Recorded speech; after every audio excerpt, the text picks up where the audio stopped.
And so I'm going to pull up Caitlin Carpenter, who is the program manager at QC FinTech. And also, there she is, the host for the moderator for tonight. And then I'm going to let Caitlin introduce our guest, and I will bring Mike up to the stage as well. But Caitlin, go ahead and take it away. Thanks, Dan. Yeah, so excited to have all of you guys here. As you guys may know, this is a little bit different of an event than you're probably used to. One of that is the obvious that we are on a new platform, but another difference than previous Packard Place Public Houses is the fact that we have Mike Procopio here. So a lot of times these Kegside chats are focused on entrepreneurs of the Charlotte area.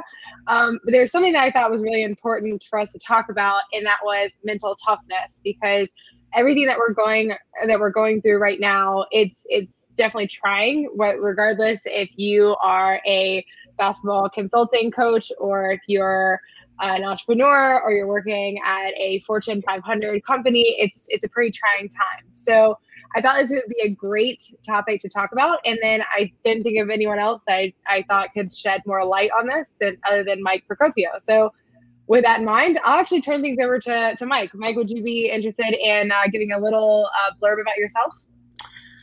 Yeah, sure.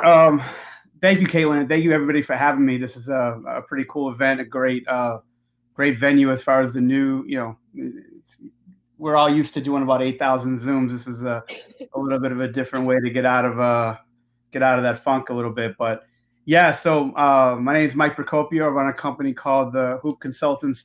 I've been in basketball for about 25 years. Originally from Boston, went to Suffolk University Business School. It's a small school, business and law school in Boston. When I was about 18 or 19 years old, I got hooked on to a club team as a coach by a gentleman that was around basketball in Boston for a long time. This was a club team that won national championships and sort of was very well renowned across the country. So I was with them for a couple of years, and they had a lot of really high-end basketball players in their team that went to various Division I schools and professional leagues all around the world. So I was able to start working with them individually, besides coaching them and working them on the court and off the court a little bit, and just sort of getting them better. And I got lucky enough to get hooked on with Nike as one of their instructors in their camps in the summertime, all their national camps that they run,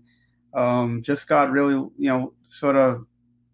I was very lucky to have about 3 or 4 mentors that really taught me how to teach basketball at an individual level. So I got hooked on with a gentleman by the name of Tim Grover, who was Michael Jordan's personal trainer throughout his career. And so we trained NBA players in the summertime. Dwayne Wade, players like Dwayne Wade, Kobe Bryant, Gilbert Arenas, Tracy McGrady, Caron Butler. There's a steady mix of about 40 or 50 NBA players that would work out with us in the summertime. And so I was with the Boston Celtics as a scout. I worked for Tim for about 10 years.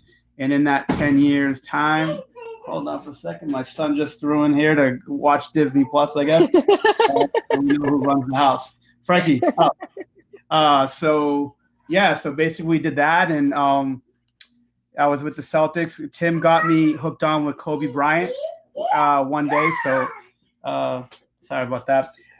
So the story was, there was a article written in the New York Times about how the Houston Rockets would use the analytics to scout Kobe Bryant. And Tim was working with Kobe individually at the time, working with some of his knee problems and sort of his physical, just working as a strength coach. So I got a call one day, say, "Well, Kobe's going to reach out to you." I told from Tim Grover. He said, "Look, I told Kobe that if anyone could sort of get to the bottom of it, it's you." And said it's had a lot of networks in the NBA. So Kobe emailed me and said, "Look, this is what I'm dealing with. These are, as far as this article, have you read it?" And I said, "Yep." And so he said, "Hey, get to the bottom of what they think, my weaknesses are." And this is at the time when he was one of the best players in the league. It was like 2008, and he's like one of the best players in the league. And he sort of wanted to get to the bottom of what people are thinking of him as a player. So I did this big project for him, this big scouting report, and sort of reached out to some people. They didn't really give me the answers that I needed. So I sort of did my own research, gave him this big report, and, you know, sort of helped him beat Houston that night. And, you know, I was working for him ever since. I worked for him for about 4 years. A few stories are written about it. Got hired by the Dallas Mavericks as their director of player development. So I got a chance to work with them. And that's, you know, I just finished working with them 6 years ago. Sorry about that. So, yeah, so that's basically my story. I just sort of started. I got a lot of people that taught me how to do it, how to work with players, and sort of, you know, learn my craft, sort of worked tirelessly for about 15 or 20 years on it, and sort of got lucky. And I started this company called the Hoop Consultants that sort of I work on a lot of Zoom calls with coaches and players from all over the world at all different levels, and sort of try to help them with their issues on centering around player development and sort of how they get their players and teams better. So, yeah, so that's sort of my story. And I probably worked with about, I don't know, 200 to 300 NBA players in my life, and just sort of really lucky to be in the space that I'm at. It's fantastic. And so, you know, I kind of want to dive into that a little bit deeper. So kind of going back to like 2008, you know, you get this call from Kobe Bryant, who, like, as you mentioned, was one of the best players in the league, if not the best player in the league. And you know, Kobe was known for you know, his determination, his dedication to his craft. What was that like for you, getting that call and knowing that you know, he was counting on you to provide some information for him so he can beat Houston? Yeah, so what Tim Grover, if no one knows anything about Tim Grover, Tim is like one of the more respected professional coaches, you know, ever to sort of work with athletes. And so our clientele of NBA players that were pretty, you know, based mostly on all-star players, our biggest thing was, look, like, it doesn't matter how good or how bad the player is. If he's a client, you sort of got to treat him the same. You can't get over sort of emotional about it. You can't, you know, sort of be overwhelmed by how good a player is. And it doesn't matter if it's a Hall of Famer to a player that's a 15th person on an NBA team. So it was a little bit nerve-wracking in a sense because, you know, he just emailed me out of the blue. I had like 2 days to do this project, and I gave him all this information about it, and I didn't know what he wanted. He really was vague about it. And I knew if I came back with the answers that I got from talking to scouts and things at the time was, hey, just force him into taking tough shots, and we just hope that, you know, we could stay in the game. And I knew if I came back with him with that, I would never hear from him again. And I didn't think I would be working for him. I just thought this was going to be a one-deal project. So I made this report, sort of gave him a scouting report, a plan of attack on that game. And, you know, I did look it up statistically. He did, you know, even though they did win games and he did perform, he was very, as far as statistically, inefficient in those games. So I just gave him everything that I thought he would need to win that game and be as efficient as possible, and was very critical about his own game. So I wasn't just going to, you know, toot his own horn and tell him how good he is like everybody else in his circle probably tried to do. I was sort of very honest and very to the point, and, you know, just yeah, it was very easy going about it, but just sort of real and honest. And like I said, I would work with him every day for 4 years, where we would talk. You know, our conversations would start around 6 a.m. my time, 5:30 a.m. my time, and off and on throughout the day, probably end at about, you know, 2 a.m., 2:30 a.m. And that was every. Oh my gosh. Yeah, that was every day for about 4 years. So it was interesting. That's dedication. And, you know, just between you and me, I'm actually a big Tim Grover fan. I read his book, Relentless. Yeah. Great. Yeah. You know, I when I first started out my career, I was in sales, and I just thought that it, like, and anyone asked me, like, oh, what books do you like for sales? Like, what do you think will make you better? And I would recommend this book, and then people think I was crazy because it was about basketball. But and that's actually what spurred this conversation, because I think that there's a lot of things, a lot of principles that you can learn from pro athletes. And then kind of like segueing that back into our conversation.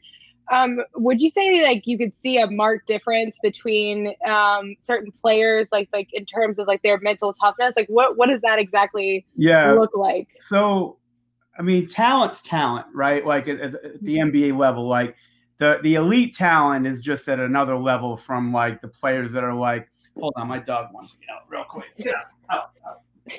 Sonia, out. Sorry about that. So No worries. the elite players are almost too good to fail, right? And they're very good. They're big time athletes. They perform. They've been at an all-star level. They, besides athletically, just they're very, very good. Even if they are mentally tough or not mentally tough, they're almost too good to fail. Then you've got about 80% of the other players that are in the league, 85% that are sort of like, there's not a lot of difference between.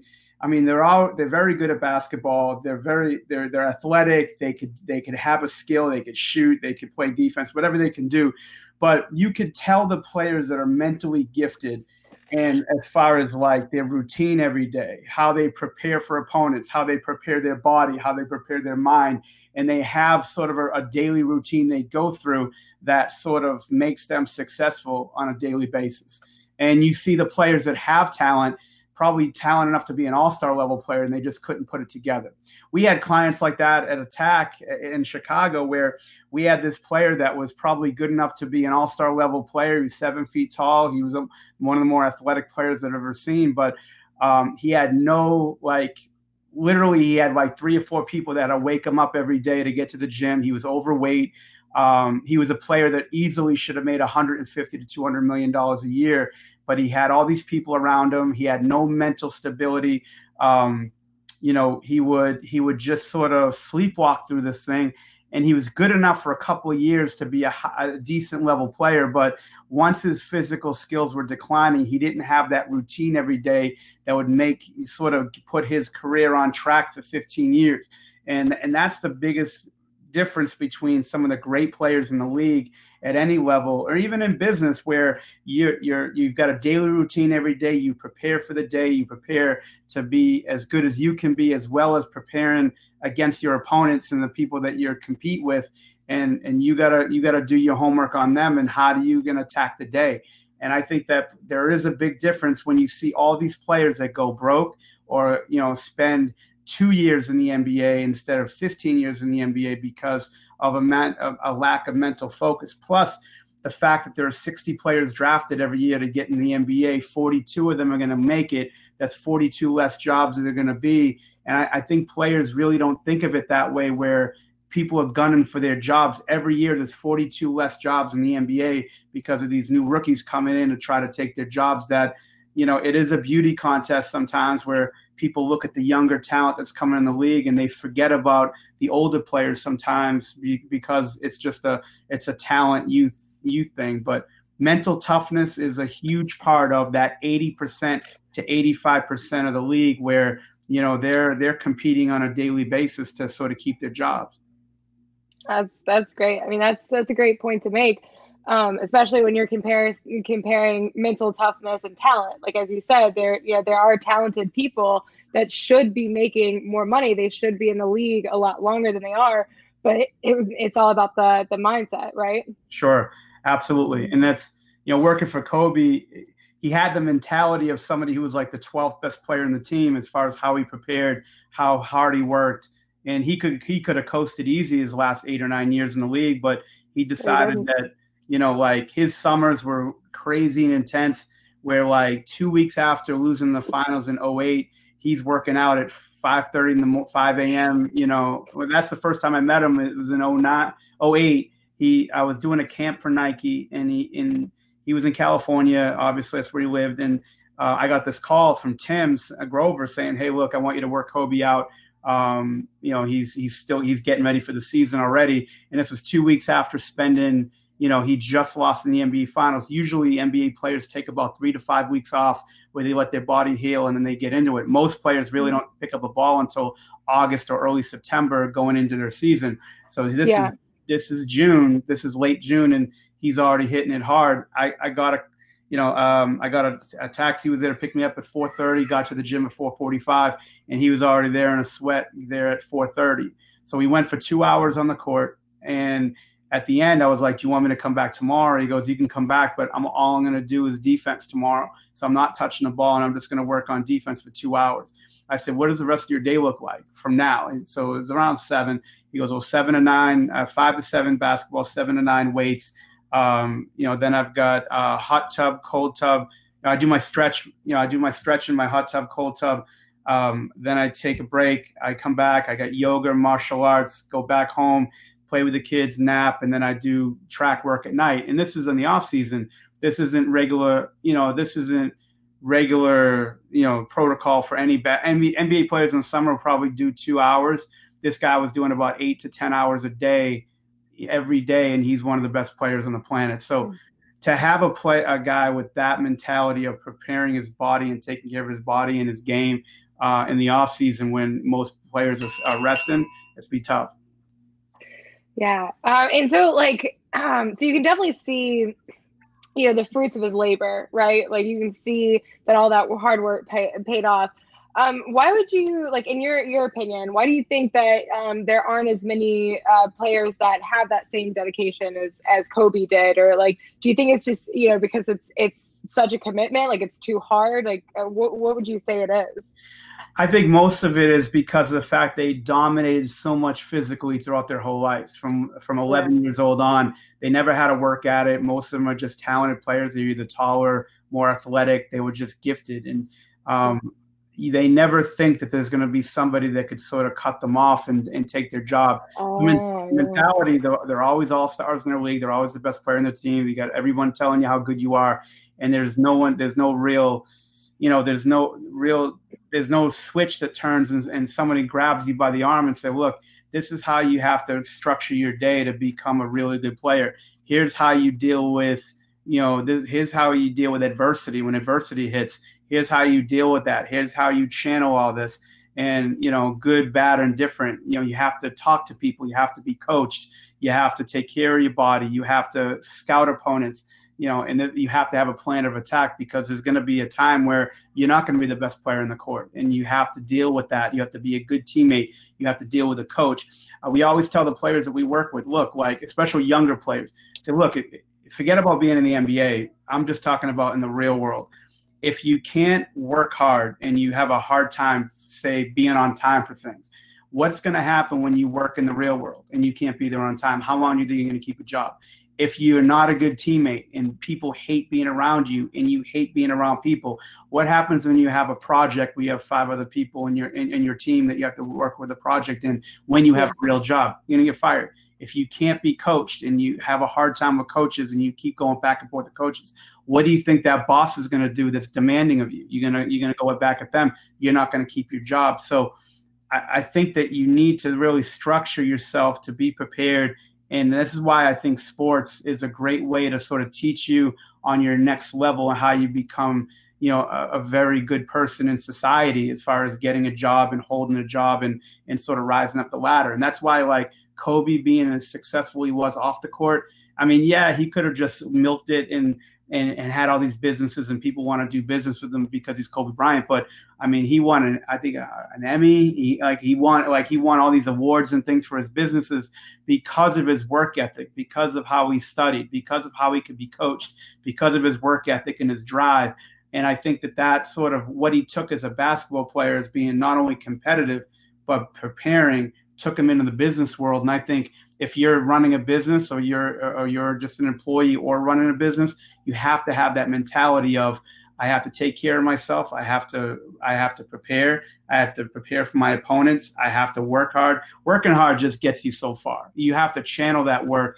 And then when adversity hits, everybody loves to tweet about adversity and these great John Gordon quotes and things. But when that really hits you, that's why I hate quotes. That's why I think there are people that have culture, or they have or people that have signs in their building that say they have culture. And I think that because those quotes aren't going to get you out of it. Yeah. It's actually preparing and dealing with this stuff head on, making those mistakes early, having mentors that get you through it. And then once you start going through, you'll be okay. But if you're just going to, try to get answers in a book or a saying or a proverb, it's just not going to work. It never does.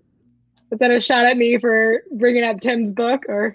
No, that guy kept me for 10 years. You could promote that book all you want. Awesome. I'll put a link to it in the chat. But it's actually really interesting that you bring that up because someone asked in the chat, like how do you view the business side of athletes and how they use their mental toughness to drive their business activities. You're kind of highlighting that right now when you're talking about how Kobe, how he prepared himself, off the court the same way they did on the court. Can you kind of elaborate a little bit more on that and the connection between the two? Excuse me, Caitlin, can you repeat the question real quick? Yeah. So someone asked in the chat, how do you see like the business side of athletes, how they use their mental toughness to drive their business activities? So like how they, like you were kind of talking about it with Kobe. Yeah. I think that the people that sort of do it on the court and throughout their whole career, those are the people who sort of bring that into their business world. Like if somebody and look, like all these basketball players think they have brands and things, and some of them do, some of them don't. But when you see the work that they put in and the daily work that they put in the off season and during their day, and how they're professional and how they deal with people, depending on what business they get into, you could see them being successful.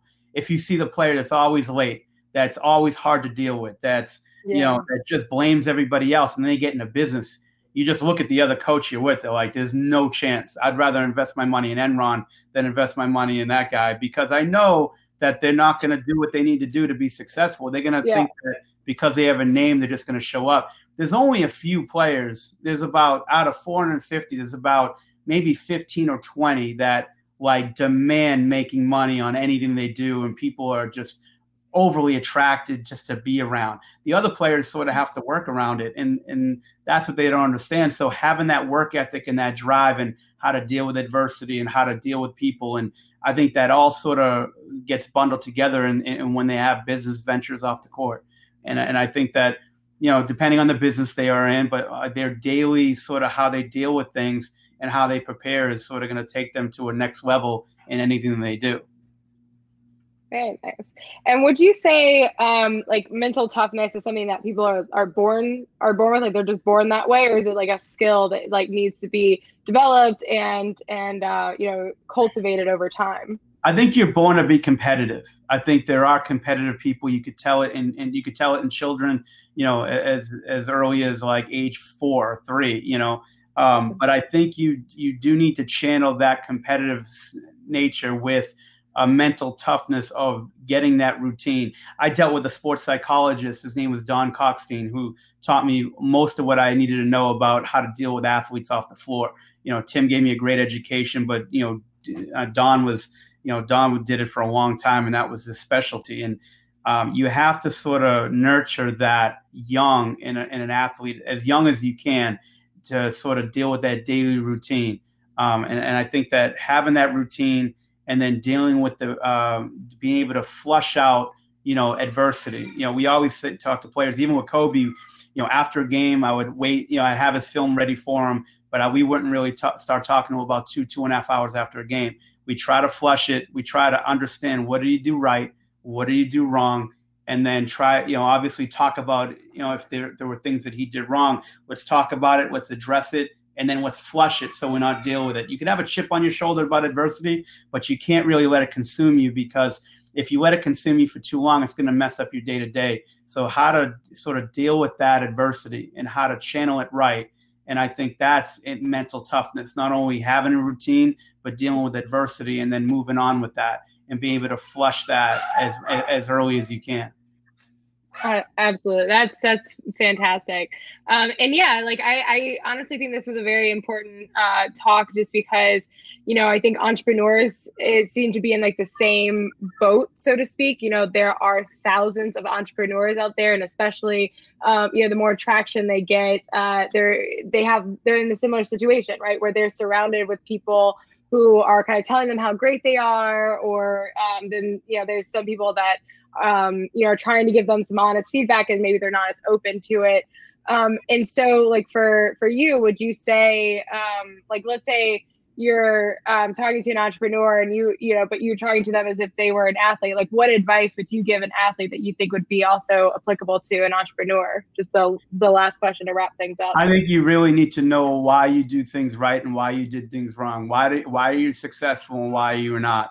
And I think you need to identify that. I think you just can't go flying around blind every day and thinking that things are going to happen. You got to figure out what went right, what went wrong, and change what you need to change, and then go forward with that. I think if you're just thinking about this is going to be a Disney movie and it's going to be, end happily ever after, you're going to be strongly mistaken. You're going to be out of work for a long time. I read a book, Mike Longobardi wrote it. I forgot what it was called. He was a football guy. Gridiron Genius. And he talked about a lot about why, what did I do right? What did I do wrong? And then go forward with it. And I think that that's what you really need to do as an athlete. Like, what am I doing? Why am I going to continue to do the same thing over and over if it's not working? Let's find out what I'm doing wrong. What do I need to channel my energy into? And then let's go to work instead of like blaming everybody else for your failure. And then you got to figure it out, and you got to adapt, and you got to adapt or die. And that's in business, that's in sports, that's in regular life. And I think, you got to be able to do that, and no one else is just going to pick you up and get you through it. You got to do it. You got to sort of do it yourself, and you got to rally around the people that are around you. But you got to figure out, what are you doing right? What are you doing wrong, and why? And then move on, and then make the changes you need to make. I think that's sort of one of the things that, I learned from Kobe and some of the players that I, worked with throughout my career. Honestly, that was probably one of the best closing comments we've had on here. I think that puts it fantastically. Thank you so much for speaking with us, Mike. I really appreciate it. This was great. I think that there's a lot that all of us can take away from, including myself. Yeah, I appreciate it. I really appreciate you guys having me on. All right. Well, Caitlin, thank you for moderating for this. Mike, thank you for the conversation. That was fantastic. Really enjoyed having you with us tonight, and appreciate that. Just wanted to wrap up to say thank you for everyone for being here. I think the survey link is still in there, and it is working now. So please go ahead and take that survey. We really do want to get feedback on how this worked for everyone. Thank you to Jasmine behind the scenes, who's our community manager and kind of event producer, for putting these on. Remember, we're doing every other week now, so we will see you in 2 weeks. I hope to see you at the QC Health Tech Summit tomorrow. Thanks, everybody, for being with us. Take the survey. Appreciate the feedback. Bye-bye.